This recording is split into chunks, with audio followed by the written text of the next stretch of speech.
Muy buenas noches, bienvenidos a Odisea. Anote este nombre, Marcelo Calelo. Marcelo Calelo. ¿Quién es?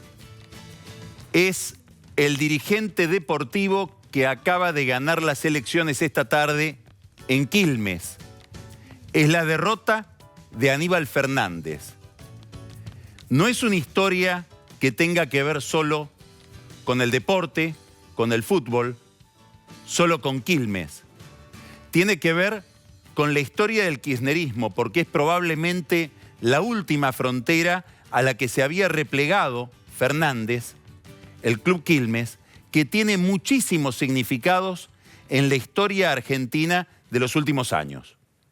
Calelo ganó con una lista que sacó el 78% de los votos contra la de Aníbal Fernández, presidida por Leonardo Echelecú, que sacó el 22%. Calelo gana hoy esa elección después de 30 años en que el Club Quilmes estuvo dominado por el mismo sector de la vida de ese club, cuyos principales líderes en los últimos años fueron José Luis Meissner, investigado con procesamiento por el caso AFA y FIFA, y Aníbal Fernández, también procesado por el escándalo de la AFA.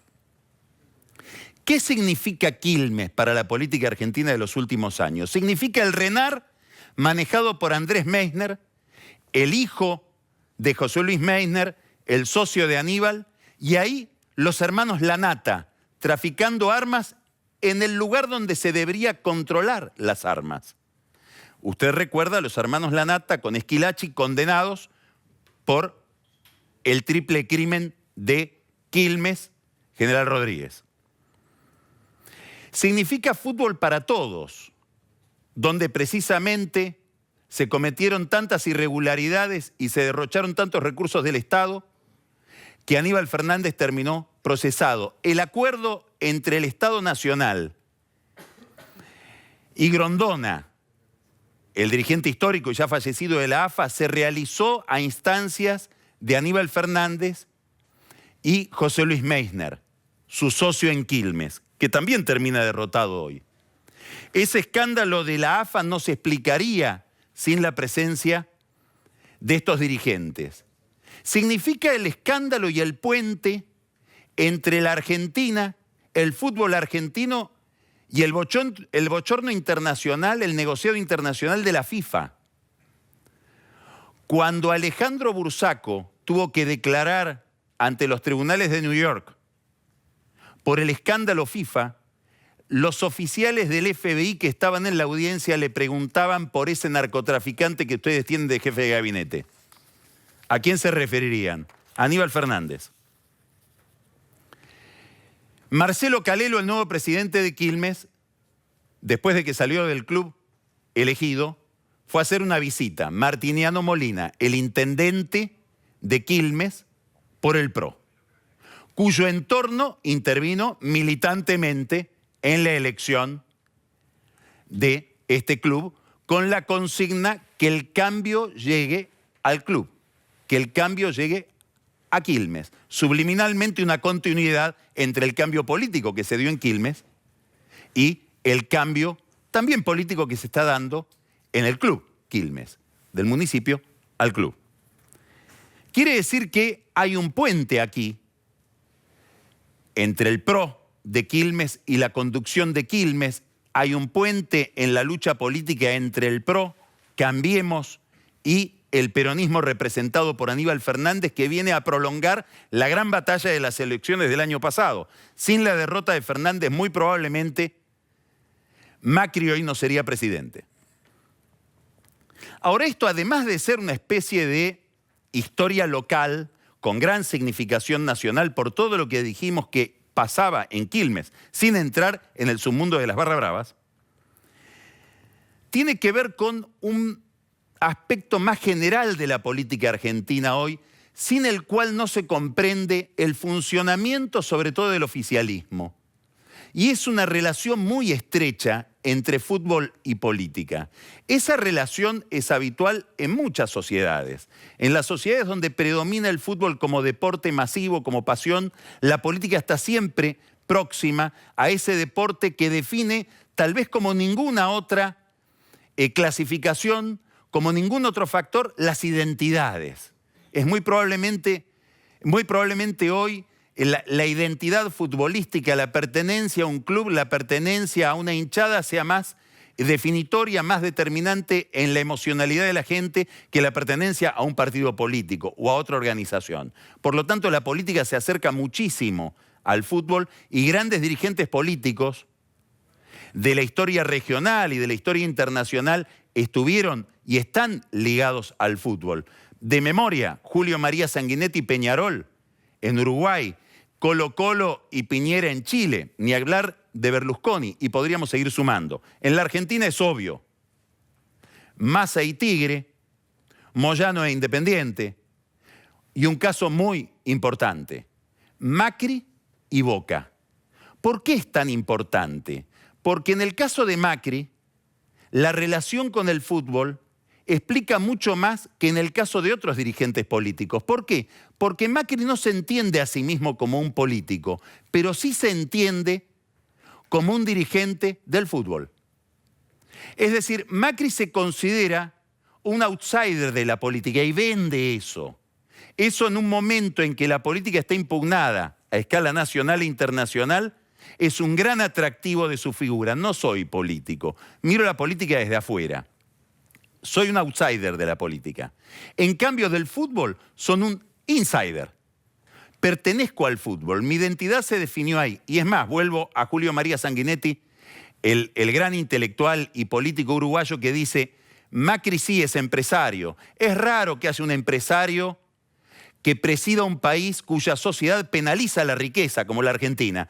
Pero ese estigma de ser un empresario, Macri lo lavó en el Jordán de Boca, en el Jordán de una experiencia deportiva exitosa. Quiere decir que Macri siente que, así como para Alfonsín el radicalismo era su institución de pertenencia, o para Menem o para Duhalde el peronismo, para Macri la institución de pertenencia es el fútbol. Por eso le da nada menos que los servicios de inteligencia a alguien relacionado con él por el fútbol. Gustavo Arribas, que dicho sea de paso, tiene que ir pasado mañana al Senado a explicar cómo va a manejar los servicios de inteligencia sabiendo casi nada de eso y mucho sí de compra-venta de jugadores de fútbol. Le da el manejo de buena parte de la justicia y de operaciones judiciales a su heredero en Boca, Daniel Angelici, también con mucha influencia sobre la CIDE.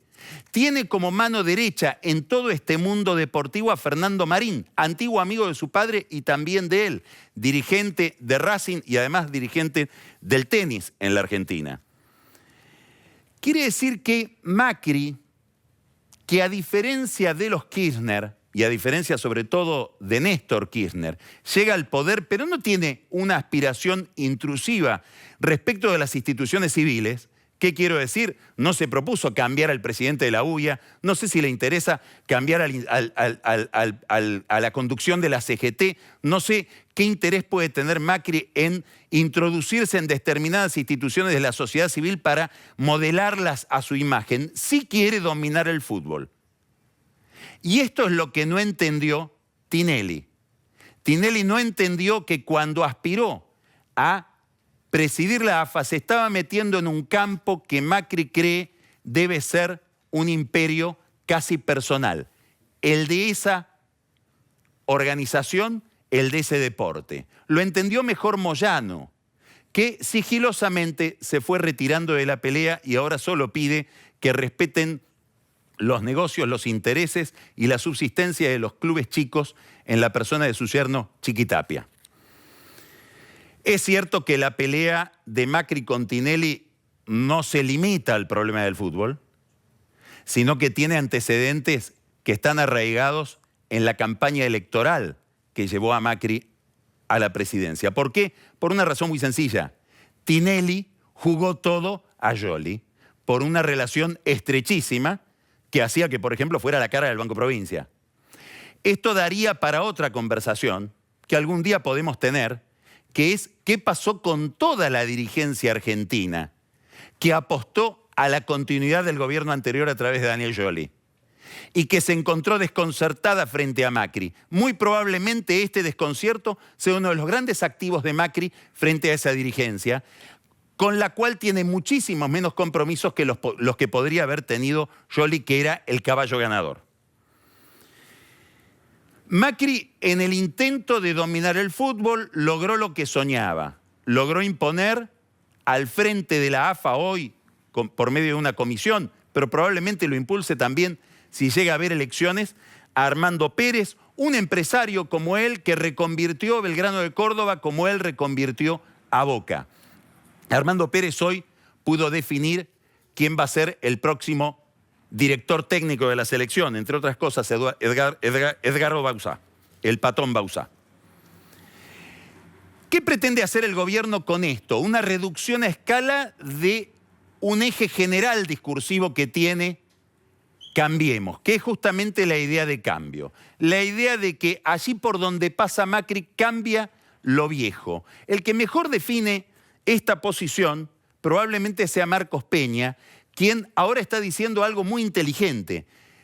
Para identificar la experiencia Macri con el cambio, dice, fíjense la cantidad de cosas de las que hablábamos hace 6 meses y de las que ya no hablamos más. Por ejemplo, los holdouts. Por ejemplo, el cepo. Probablemente va a poder decir dentro de poco las paritarias. Habrá que ver si puede decir Marcos Peña, ya no hablamos de tarifas, o no hablamos de inflación, o no hablamos de desempleo. Pero esa estrategia de decir somos la renovación es un ejercicio que este gobierno pretende hacer en todos los campos, ayudado por algo muy importante, la gran crisis que vive la política argentina en términos de sus organizaciones tradicionales. Y es una crisis que amaneció en el año 2001 y que fue llevando esa ola a distintos sectores de la política, a distintas fronteras, a distintas organizaciones, afectó muchísimo al radicalismo y hoy le llega al peronismo. Muy probablemente otro gran activo que tiene hoy Macri para manejarse en una situación dificultosa como es la de un ajuste económico es tener enfrente a un partido perdido, que todavía no tiene un discurso, que mucho menos tiene un liderazgo. Sí tiene figuras interesantes. Por supuesto, Massa es una figura muy interesante. Y es interesante por una razón casi excluyente. Fue quien en el 2013 confió en la voluntad de la política para cambiar el curso de la historia y enfrentar a un gobierno que parecía invencible. Eso es lo que lo convierte a Massa en un gran protagonista de la escena. Pero tiene un problema Massa. Su base electoral, aquellos que lo votan, le piden que apoye a Macri mayoritariamente y algunos más. Le piden que no vuelva al peronismo, con lo cual el encuadramiento de Massa, más allá de sus capacidades y más allá de su capital simbólico y político, es dificultoso. Por supuesto que la crisis del peronismo no proviene solamente de la secesión de Massa, que ha sido un gran trauma para ese partido, proviene también del derrumbe de Cristina. Cristina Kirchner tiene hoy, no alcanza el 35% de imagen positiva y por primera vez en mucho tiempo su imagen negativa supera a la positiva en las encuestas. Está peor que durante el conflicto con el campo en 2008, que fue cuando peor estuvo. Ahora cuidado, porque aún así tiene 45% de adhesión en el Gran Buenos Aires, que es la que le permite tener 35% a nivel nacional, según encuestas que maneja el gobierno y la propia Cristina. Quiere decir que todavía tiene capacidad Cristina Kirchner para armar una lista tal vez no ganadora, pero una lista que garantiza la fragmentación del peronismo bonaerense y que le permitiría a Cambiemos obtener un triunfo más fácil el año que viene en la elección de senador. Ella se recuesta en 2 grandes municipios, Avellaneda y La Matanza. Scioli está apenitas mejor que Cristina Kirchner. Después vamos a hablar de él con Pancho Olivera, de cuáles son las peripecias penales que atraviesa hoy Daniel Scioli. Pero que esté apenas mejor que Cristina Kirchner, habiendo estado tan poco expuesto, yo diría que es que está peor. El día que se empiece en serio a investigar, por ejemplo, como pretende Carrió, lo que ha sido la gobernación de la provincia de Buenos Aires, que para Massa, dijo hoy, es la peor del ciclo democrático, probablemente a Scioli le cueste mucho más que a Cristina Kirchner sostener su liderazgo a una zona que le es muy afecta. ¿Esto qué hace? ¿Qué produce esta crisis del peronismo? Que los movimientos sociales, aquellos que más representan o más expresan o con mayor legitimidad expresan el rigor del ajuste, se referencien en Bergoglio, se referencien en el Papa Francisco, que hoy tiene, como durante todos estos años desde que fue elegido Papa, aproximadamente 80% de imagen positiva. Es alguien de otro mundo, como dicen los encuestadores, está más allá del concurso. Por eso, este domingo, las organizaciones sociales que acompañaron al kirchnerismo todos estos años, con el movimiento Evita como centro, van a ir a la Plaza de Mayo, con la excusa de que es la festividad de San Cayetano, y van a leer allí un documento, como si fuera un documento escrito para ellos, pero que en realidad el Papa escribió e hizo publicar para el episcopado argentino, de tal manera de que no aparezca liderando esta movilización política que sí tiene como organizadores y como acompañantes a los curas villeros que lo acompañan a él y que es un movimiento que él mismo creó. ¿De qué habla ese documento de desempleo? Bueno, el gobierno elegantemente lo toma casi como una ayuda. ¿Por qué? Porque dicen del desempleo no nos van a culpar a nosotros. Después vamos a hablar con Nico de los números de empleo, que no están tan bien. El desempleo básicamente es un problema que nació con la recesión que nos dejó el anterior gobierno. Y además aprovechamos el discurso del Papa, este va a ser el discurso oficial, para poder introducir el problema del empleo. Va a haber números de empleo aproximadamente para el 22 de agosto y van a ser mucho más altos, probablemente alrededor de 10% de los que nos mostraba el kirchnerismo.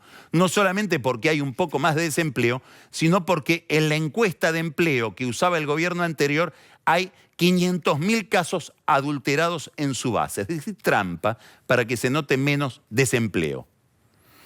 Es un tema central de la política social. Es un tema central de la relación con los gremios que mañana van a ser beneficiados con una restitución de dinero para sus obras sociales. Y es una cuestión compleja que debe abrirse al debate, a la que el gobierno le tiene pánico porque tiene pánico de que lo acusen de ser un gobierno neoliberal, pero es una discusión sin la cual va a ser muy difícil que esta economía se relance. El problema de la competitividad y de la rigidez del mercado de trabajo. Para decir la mala palabra, flexibilización. Este es el panorama de la política argentina hoy, que arranca con el fútbol y termina esta semana en la manifestación de Plaza de Mayo.